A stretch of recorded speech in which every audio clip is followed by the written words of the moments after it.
Ladies and gentlemen, we're continuing with the show.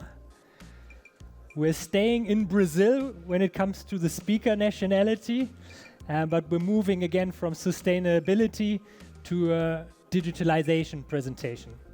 That's the red thread through all the presentations and through all the panel discussions.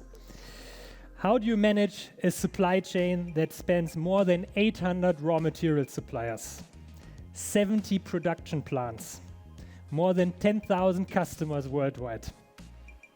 Well, today we've got someone who does exactly that.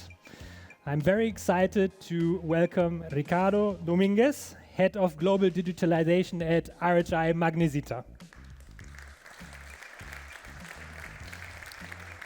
Thank you. So, RHI Magnesita, for those of you who don't know this company, they are a leading company in the refractory industry.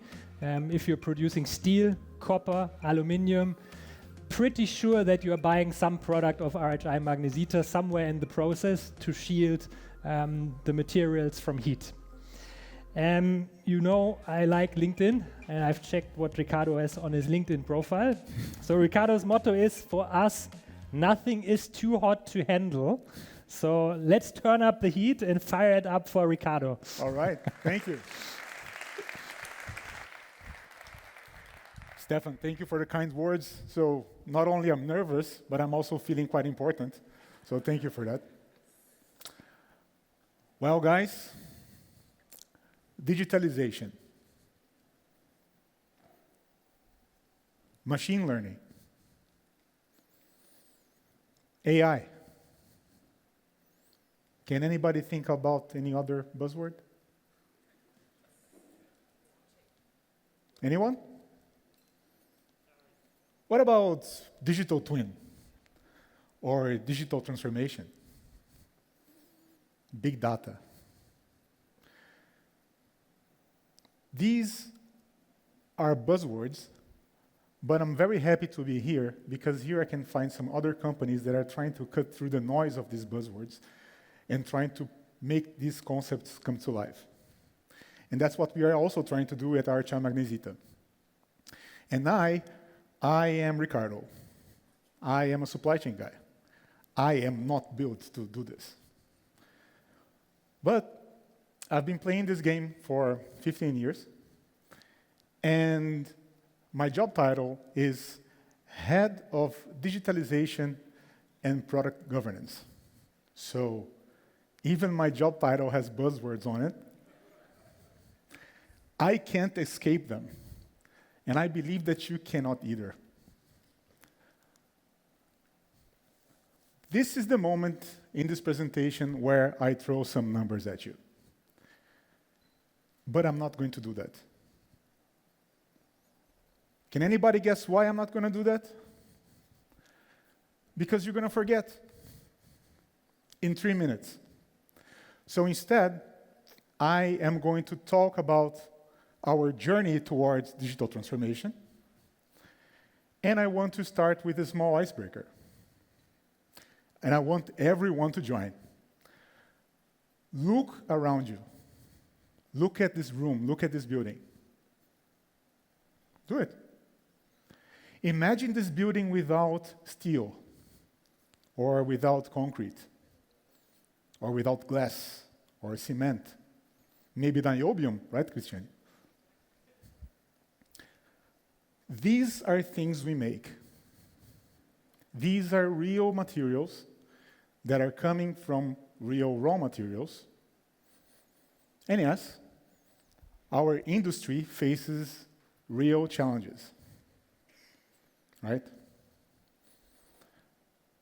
But I would like us to take a little moment and also look around you, look at the people who are sitting next to you, because out of this room, we need to admit that our industry is not so sexy. Go to a dinner party and people ask you, what do you do? Refractories. But at least here we can look around and take a little pride because we make the stuff that the modern world is built upon. right? Can we take a little pride on that? Can anybody say yes? Can I get a bit of more enthusiastic yes? Thank you. Right. So now that we are a bit more motivated and we are a bit more proud to do what we do, let's talk about the challenges. Sebastian was graceful enough to start a bit ahead. So in supply chain, we have a synchronization problem to solve. And this is not new. In our case, we have 3,600 raw materials that are coming from 800 suppliers worldwide. And we need to deliver these materials to 10,000 customer locations. And we do that through 130 plus thousand SKUs. And this supply chain doesn't move at the same pace at all times. So this is a challenge that we have.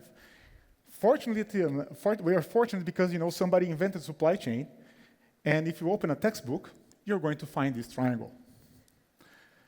This is the supply chain triangle. Like good students, we try to balance customer service level with our cost to serve those customers, with our investment in inventories, which is basically our working capital, right? Good. But the world is changing. We now have another dimension to this triangle, which is sustainability. Our industry is wonderful, but it's very heavy on the environment. We can't escape dealing with sustainability. And it's good that we do that. But it adds another dimension to this triangle. There's another problem.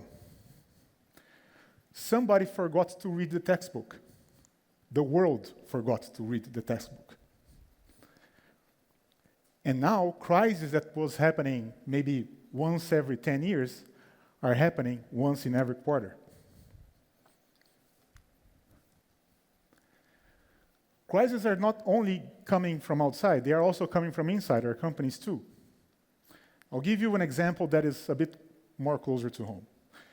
In the beginning of 2023, in our main production site in the US, we lost a production kiln. It went offline. Boom. Half of our production capacity on that site was gone.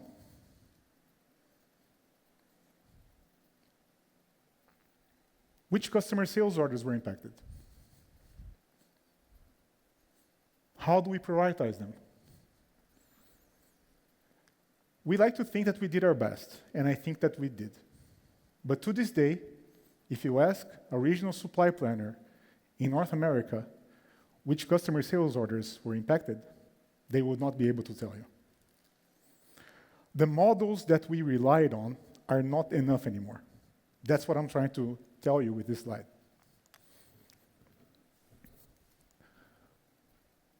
So, I've made this slide a while ago, and I could spend 1 hour talking about it. But don't worry, I'm not. I'm going to give you the simplified version. What you see on the left-hand side of the screen is our supply chain processes, right? And there's a problem with that. The problem is that you can think about these boxes as if they were their own room. And this room is isolated. Inside this room, there is a musician playing an instrument. But the musicians cannot hear each other, although they are trying to play the same music. Somebody on top is trying to orchestrate this thing, and this is how we do it. It's painfully reactive, and is not suitable anymore for the world that I was just describing. So this was the trigger for us to really start investing in our digital transformation, and I'm sorry because this slide is a bit heavily influenced by supply chain and supply chain planning. It was basically our sales pitch to enable a supply chain planning tool. But I'm going to give you the perspective from a Metalshub perspective. We are doing in RHI Magnesita our demand plan and our supply plan in online, which is a supply chain planning tool. That supply plan is then written back into SAP. In SAP, we run our MRP, which is Materials Requirements Planning. Metalshub then captures this raw material demand, and in Metalshub, we are able to do our tenders. We are able to invite suppliers to join those tenders. We are able to capture offers, compare them, negotiate, and then have a decision. Oh, sorry. Then this, let's say, translates into a purchase order that is put into SAP, and we are able to trace it back to the tender.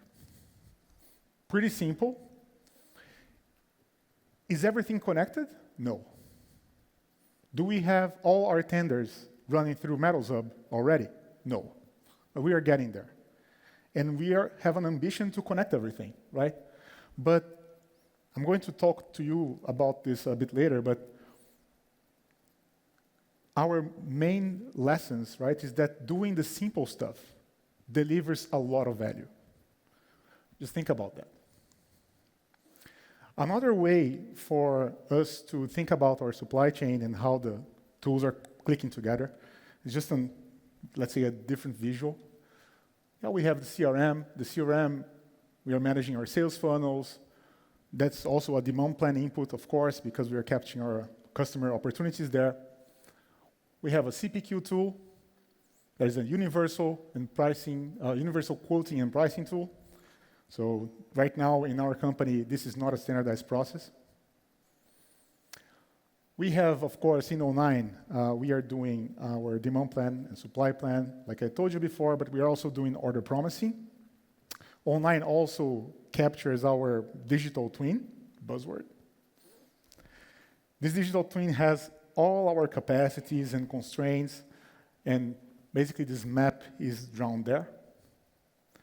We have, as an ERP, S/4HANA. There we are running our MRP, and we are also doing our order management. We do our production plan detail scheduling in SAP as well. And then the output of all this goes into requirements for Metalshub when it comes to raw materials.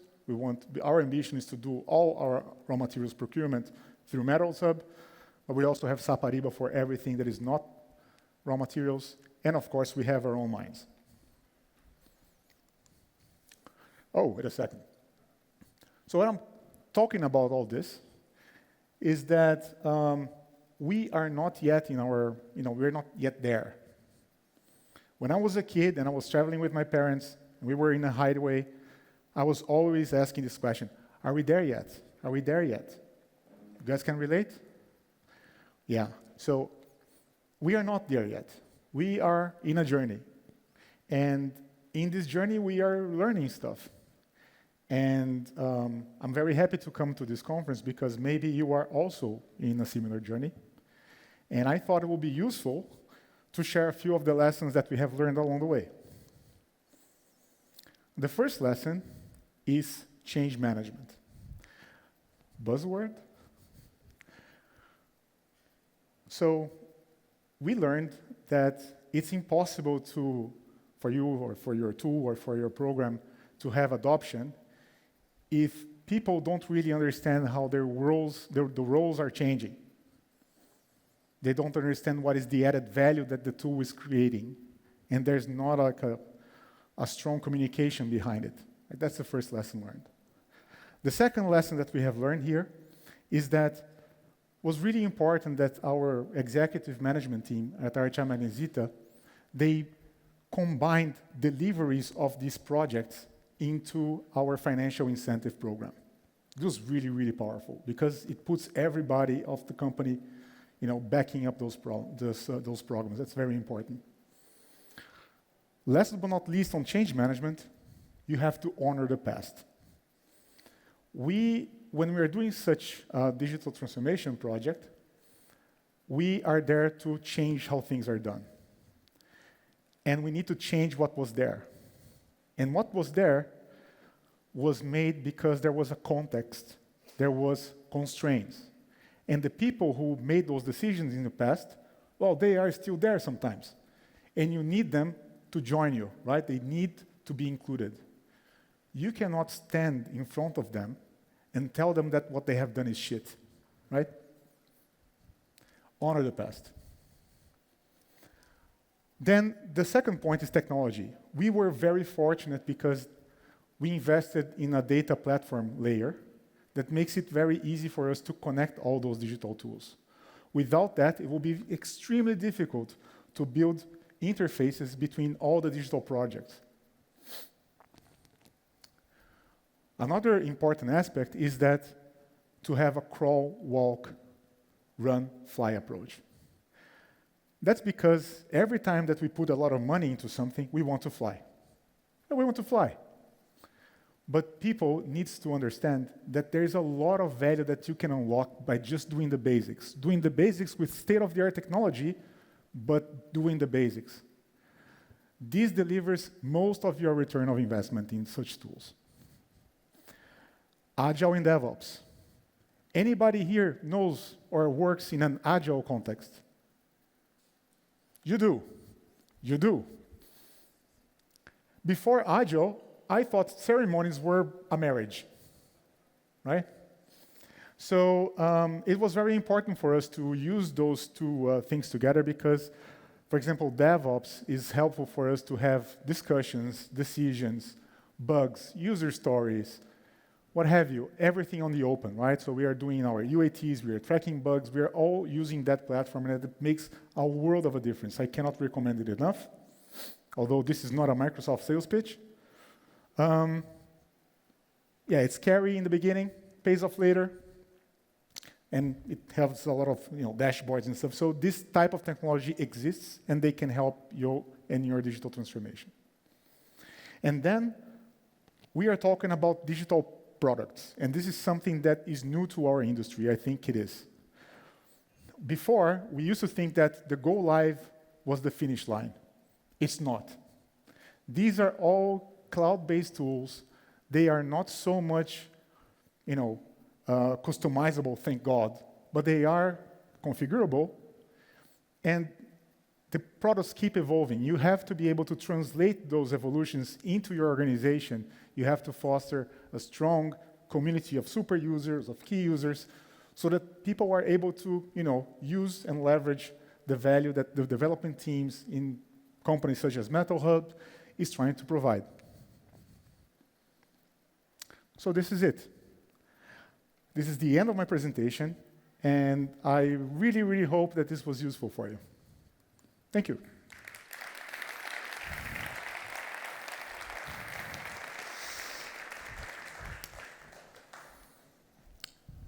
Thank you very much, Ricardo. This was a very, very interesting presentation. And I think what struck me was the term that you mentioned, the return on invest is often delivered by getting the basics right. Yep. And you used a lot of buzzwords, but not throughout the presentation, so you could really describe the things in very good, easy to understand language. Thank you. I really enjoyed. So, to the audience, do you have any questions for Ricardo about the digitalization journey? So thank you for the comment on being easy to understand. I usually try to, my baseline is I need to make a presentation that my grandmother could understand. So I'm happy that that was the feedback. Anybody has any questions? Yeah? You? What are the next steps? Very good question. So we are still in a journey, right? And each one of these digital products is in a different maturity stage, right? There are a few projects that are still waiting for some features to be delivered, and some others that are already starting their deployment. The challenge we have in RHI Magnesita is that we are a very interconnected company. It's very difficult for us to separate a business unit from the rest of the company. That's what I'm trying to say. The network is really, really intertwined. So we are, for example, we have one project that is Project Everest that is deploying the supply chain planning tool. This is one that I'm heavily involved. We are taking, for example, a region-by-region approach. We are finalizing the deployment in Europe this quarter, and then we are moving to India. We have colleagues here, right, that are now busy with implementing S/4HANA. They are really focused on having their go live in Turkey and in North America, and then they're going to other countries as well. So the challenge here, right, is to really try to adapt the reality of today with the future state. Because between here and there is a very complicated period called transition period, right? Where both the world, the new world and the old world have to live together in the same house. So that's, for us, the big next steps. Okay, many questions here for you, Ricardo. Not without self-interest, I'm picking the one on the top right. So we've seen your landscape, how you are organizing your procurement processes, and we've seen that it splits up. So for raw materials, you're using a different tool than for buying indirect materials. Yeah. Maybe you can explain why you took this decision. So it was just a better platform to do. I think another colleague was here talking about how easy it was to implement Metalshub and how friendly it was from an interface perspective. And for this particular application, people were a bit frustrated with Ariba, to be honest, in the company, right? It wasn't really delivering the sort of standardization and easiness to use and to create tenders in. So this is why the company was chasing another direction in terms of raw materials. Okay. Any questions from the room? Otherwise, I'm going to pick one or two more here from the board. What value do you see with good old Excel in the new setup? Is that something that is part of your long-term vision, or is it going to be banned at one point in RHI Magnesita? No, we cannot, right? I mean, Excel lives in our hearts. What would we do without it, right? I think the value of Excel, we do hope that diminishes, right? So what these tools make, they make plans. They are, they are basically breaking barriers between silos, planning silos that exist in the company. But as long as people don't really understand or recognize that the output of these solvers and these tools are delivering something that they can relate with their Excel, they are never going to drop their Excel. Yeah. So what we are really trying to make is that, okay, look, what you're getting here is really close to what you get in your Excel, but it has this added value, and it has this added value, until the users are able really to trust the tools. Okay, so we still have Excel licenses in RHI yes. in the future. Yeah. So maybe not everyone knows RHI Magnesita is growing very fast. And that is not organic, but that is through acquisitions, and that's part of your company strategy. Yes. So every year, RHI Magnesita is buying 1, 2, 3 other refractory companies, and these need to be integrated into the global network. So how does your digital strategy help you with integrating new companies? Let's take maybe Resco as an example, a company that you just bought in the United States. Yeah, that's a great and difficult question. Part of the explanation runs through this digital platform, right? Which is kind of system agnostic, and you are able to just publish data there, and then the tools are able to use that data and then push it there, and so it is used for another system. But it's a bit more complicated than that, right? We also have, part of those Excels and all that crap that I showed before. We need to keep part of that alive. That's the sad truth, but it is the truth. We can make it simpler, we can make it a bit less complicated, but part of that infrastructure will always have to be there. Because every time there's this brand new company and we want to integrate it as fast as possible, we need to be able to keep part of that alive, but what we want to do is to integrate that part with the digital world. So that's more or less our strategy to deal with this. And what do you think is the advantage? Can you integrate companies quicker in the way that you do so? That's what we believe, yeah. Okay. Yeah, and I think that's also when we look at return on investment, that can be a value lever. If you have a digital structure and model, and your strategy is to grow through acquisitions, and it helps you to integrate new acquisitions quicker, that helps you on the return on invest.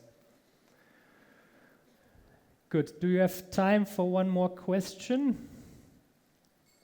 Then let's do maybe one more. I would like to take this, how to deploy training on this transition period. Yeah, go ahead. That's a good thing because, I was using these buzzwords of AI and machine learning, right? I didn't talk a bit too much about them.